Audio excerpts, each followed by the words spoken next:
Hello, and welcome to another update video about ADA. So ADA keeps rallying into Saturday, which is fantastic. We had, in yesterday's video, we talked about the two possibilities here, that either wave 2 is already finished. To be honest, I would prefer that personally, because if it is finished, then at least we don't have the risk that we will come back into the support area again, and it will drop below the A wave low and then might drop below the key support at 31.2 cents. So from a let the setup work out point of view, it would be better to just rally through. Yeah, we need to see. You know, it hasn't broken above the previous wave 1 high, so things are still very much in the making. That story is currently being written, but I did highlight yesterday because yesterday's rejection put the alternative scenario into the focus.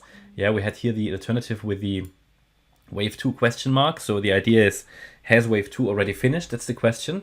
Or is it going to be finished down here again? If we come down once more lower, then it might drop below the A wave low. And then we really only have, of this yellow support area, the 31.2 cent level left as key support. Any drop below that will make the setup unlikely. Yeah, but the advantage is, even if we break below the 78.6 retrace, it might make this 1-2 setup unlikely. Yeah, or let's say this one, wave 1 up, A, B, C, yeah, if we then make a new low, but we're still in the green support area. So that was actually an amazing area to place a trade for anybody who did it in this, because as I said, we had an overlap between the long-term green support area and the yellow one. So again, market already reversed here when we hit this area, and it now reversed here. And now it's just a bit of a waiting game. Yeah, it's just a bit of a waiting game. So as far as I'm concerned, this setup worked out very nicely. The only question now that we're left with is the B wave, could it be a high B wave? That's still possible. Yes, we have 5 waves up, but again, I said it, I think in the Ethereum video, you can interpret any 5-wave move as a 3-wave move as well. I wouldn't have a problem to label this as a WXY now. No problem at all. I could very well tell you that this looks like a WX, and if we now get one more high, we have a Y wave. Yeah, 3, 3, 3. But again, you know, it's all about getting in when these setups hit and then just let it run. So I leave it like that. My primary would be at the moment that we do push higher, because we see a lot of upside pressure and we have a possible 5-wave move. I mean, I can count this as a 5-wave move. It's just that due to the choppy nature of this move, and you know, another drop into the support area, we cannot rule that out. So from a tactical point of view, I would say anybody who entered here, it's just a bit of a waiting game for you guys. You just can let it run. I mean, eventually it's your own decision, because I can't really recommend anything. But what would I do? You know, personally, I would just let it run now. Just see if the trade works out, and maybe adjust the stop loss to take out the risk. And if we hit the area once more, it will be active again. It might be another entry opportunity. So that's sort of the point of view. If we get here proper 5 waves to the upside, and you know, maybe the next high will give us that, then I would expect a retracement anyway, because even if wave 2 finished here and we are in the 3rd wave, again, target wise for that 3rd wave, let's just do that first. What would be the target for that 3rd wave?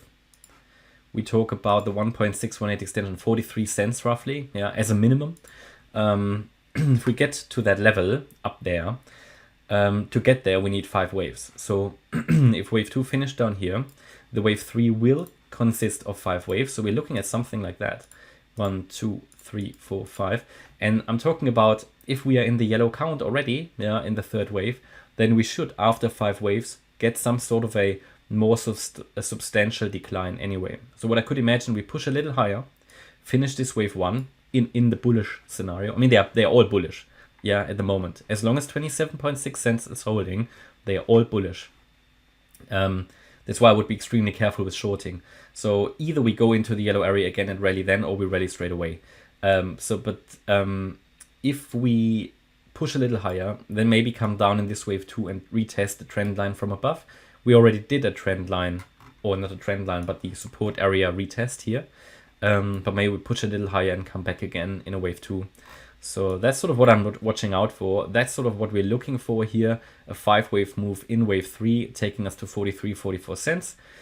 And yeah, that's sort of what we need to expect. So not much more to add. I mean, people already pointed out that, we're getting soon into the overbought range. Let's actually have a look. Yes, but that's actually a good thing, because in a third wave, you want the price to get into the overbought range.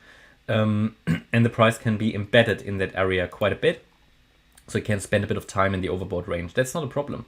It's actually good, because it just indicates strong upside momentum. And for example, the MACD is still pushing higher, So at the moment on the 4-hour, it is rather indicating further upside, but indicators are always lagging. So price action is always key. So it's really about, do we get these 5 waves? And then if we get them, and I think we will get them as it seems, do we hold the wave 2 retracement? So wave 1 to the upside, as I've just shown you, do we make a higher low in a wave 2? And then the wave 3 of 3 will be another amazing opportunity. Okay, that's my update about ADA. I hope you liked the update. If you did, please hit the like button, leave a comment and subscribe. And if you really like the content, then please check out the channel membership. Thanks a lot for watching. Bye-bye.